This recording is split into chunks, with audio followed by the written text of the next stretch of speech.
Steve,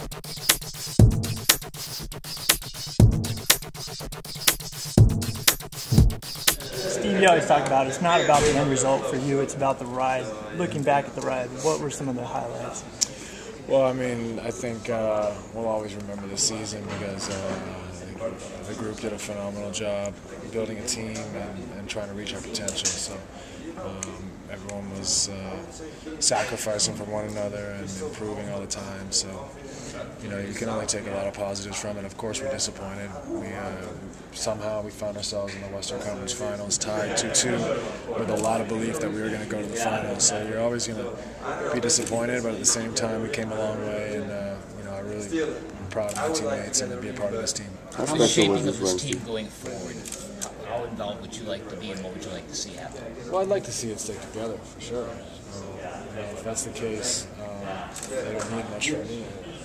Just keep it going the best you guys can. Obviously, we'd always like to improve the squad, but we'd all be happy to have the same guys come back and hopefully keep improving. So I don't have to be super involved, but I'm definitely here if they ever want to discuss it.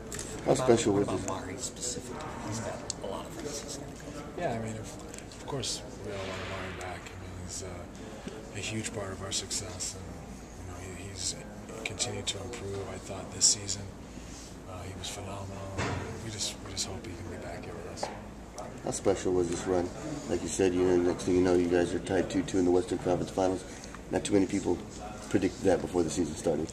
Yeah, I mean, it was a great accomplishment. I think when you get to the conference finals and you're, like I said, you're a couple points from being up 3-2. You feel like you're going to make it to the finals. So I think sometimes that disappointment can cloud a perspective that maybe wasn't there at the start of the year. People didn't really think we had what it took to make the playoffs even. So to build a team, especially in professional basketball, that can exceed so many expectations as greatly as ours did this year, there's a lot of pride. You're still a young man, obviously, but do you feel that the opportunity to get to your ultimate goal is still there with this organization? Yeah, I mean, I think this year proved it. You never underestimate the power of a group of people if they really sacrifice and work every day to get better. So, I look forward to next year. Steve, will you talk to Amar'e this summer about his big decision, or do you just wait for him to? Well, I'm here if he wants to discuss it, but I think this is something that he really has to think about. I mean, he knows from our perspective, I think, everything he needs to know. It's more what's out there for him, what the possibilities and options are for him that he has to weigh. Earlier in his career, he seemed so consumed by the idea that he was a match player. There's been a lot of talk about his maturation this year. I mean, in terms of him personally, where he's at, do you think maybe he looks at it and says, I can get paid and have a shot at the time? I don't know. I mean, I'm not sure what he's thinking, but I'm sure he wants to look at all his options, which is a smart thing to do. So, he'll take his time, but he's a part of the family here and a huge part of our team. So, we all hope that this is a big option for him. I'm coming in listening to national radio, which you never do, and he said, you got to feel for Steve Nash. What a great player, what a great guy. He still hasn't reached that goal, and he might go down. Yada yada. MVPs have never made it. Do you feel people ought to feel for Steve Nash? No, I mean, I have a pretty great life. So, I had one scholarship offer.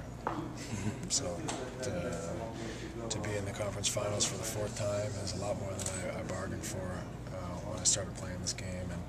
And I think also a couple of those conference finals were really the championship series. So I think a lot of it is kind of just talk, and I'm fine with it. You're never the boastful type. I mean, you guys didn't win. That was obviously the goal, but the way you played was championship caliber. I mean, you feel pretty good about the way you think. Yeah, I think we proved to everyone and ourselves that we can get ourselves to that level. And we were a couple bounces from being up 3-2 last night at home with a lot of momentum. And I'm really proud of what we accomplished this year. Even though it hurts and it's tough to take because somewhere along the line you start to really believe. It's a great feeling, but like I said, the perspective also has to be there that we came an awful long way. And Kobe Bryant was there, unfortunately. Yeah, Kobe was terrific, and some just unplayable shots, a lot of them. So you got to congratulate them in his performance. You played against he and Michael, and obviously that comparison now gets even closer with him pursuing this fifth run.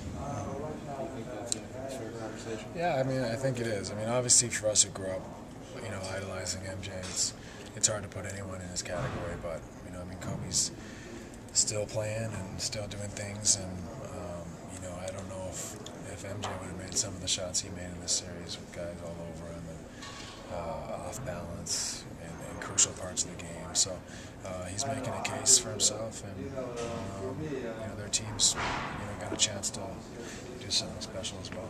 When you signed your extension in the offseason, were you given any assurances by ownership that they would spend money to try and keep you guys in the upper echelon of the Western Conference? No, I mean, I knew that there's financial concerns with the organization that were, if anything, going to make that difficult. But I still believe in the pieces that were already here. I believe in our young guys, and I believe in the spirit of the group and our management. I think Steve Kerr and Alvin, they all have a great attitude and understanding of building a team, and I believed in being a part of that more so than how much money you're going to spend and who are we going to get in the free agent market. How about Goran and what he gave you a chance to rest a lot more about his future? I mean, Goran's had a phenomenal season. He's really turned into a terrific player, and it's been exciting to watch. And I think what's really exciting is his potential to continue to improve. So who knows how good he can be, and I'm just excited to have him as a teammate and to continue to watch him grow. He didn't flop there, though. He was an elbow to the head. Steve, you mentioned you like to keep the team together, obviously, but you'd welcome any improvements. What are some areas you think you guys could use some improvement in where might get you over the hump and into the finals? Well, I mean, I don't know. I mean, you have to sit down and think about it because improvements usually come with a cost. So it's never as simple as just adding. If it was, then everyone would just be a perfect team. So I think we got an opportunity to evaluate, and if the right player at the right cost became available, obviously that's what everyone upstairs is going to look at. But I don't want to sit here and say what we need or where we're deficient, because there's a lot of parameters that go into just saying it. Of course, you could say we need another all-star player, but that's not really realistic. How should this Suns team be remembered? Well, I think people will respect what we did this year. I think they'll respect the effort and commitment we had to each other, and the spirit, and the way we played and shared the ball with each other and worked together. It doesn't happen with every team every year, so we've had some really good teams who are really unselfish here, but this was the best. Will you be active in the Amar'e deal, or is he just going to have to figure it out for himself? Do you want to get involved in that? Well, I mean, I'm here to do whatever it takes to keep him, but I think he knows what this is a known quantity to him. So it's really, I think, for him is weighing what other options are there. But hopefully we're a great option, and he'll come back and play with us for a long time. Could you envision you and Dirk being reunited? Well, I haven't really thought about it. I mean, I always assumed that he's just going to re-sign in Dallas, so I haven't thought about it. But obviously, I had a great time playing with him. You'd make him a better player, though, wouldn't you? That's hard to do. What did you take from this season in terms of seeing young guys come together? And I know it's been talked about, but in terms of developing on the court, what you saw the young guys? The young guys were phenomenal. It was really important for the success of our team that they developed this year. And Warren, Robin, Jared, all those guys were outstanding, not only in their production, but in their attitude and willingness to work every day and get better. And they were a huge part of our success.